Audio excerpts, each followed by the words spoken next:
Nothing destroys families faster than adultery. And God says, this is my protection plan for the family. Don't commit adultery. If you've asked God to forgive you for a sin, you are forgiven. You are cleansed because of the blood of Christ.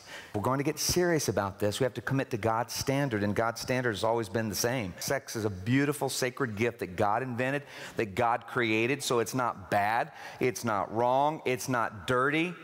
In fact, it's beautiful. It's sacred to be used in the marriage relationship.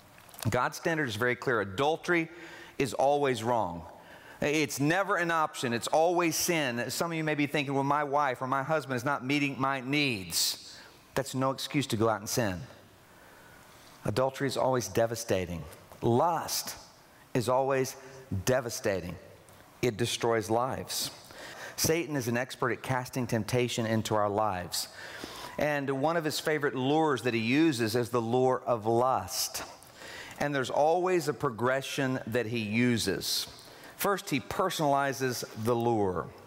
I have up here some fishing lures. Now, a good fisherman knows that he needs different types of lures to catch different types of fish. I have one of the lures up here is one of the spinners.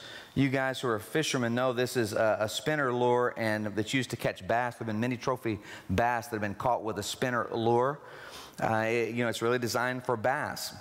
And by the way, men, there's another illustration in here. This lure has a skirt on it. And I'll just leave it at that, okay? But then Satan casts the lure. And he's been doing this for thousands of years, and he's a patient fisherman. He will keep casting that lure right in front of you. And when you let your guard down, that's when you fall, because he will keep casting that lure of temptation in front of you. But then, boom, Satan sets the hook, and he will reel you in. And he doesn't practice catch and release with the lure of lust. And it always starts out real innocently. He gets our attention, and then boom, he sets the hook. That's why James 1:14 says, but each one is tempted when he is carried away and enticed by his own lust. Then when lust is conceived, it gives birth to sin. And when sin is accomplished, it brings forth death. So the end result of lust is death. He's not talking about physical death. He's talking about spiritual death, emotional death. Nothing destroys emotions quicker than lust. And that's the way lust is. Lust is a cheap imitation of love. And that's why lust never satisfies. The difference between lust and love is that love satisfies. Lust just leaves you more empty. The real hunger that is in your heart that God placed there is intimacy. What you're really hungering for, what everyone really wants, is intimacy.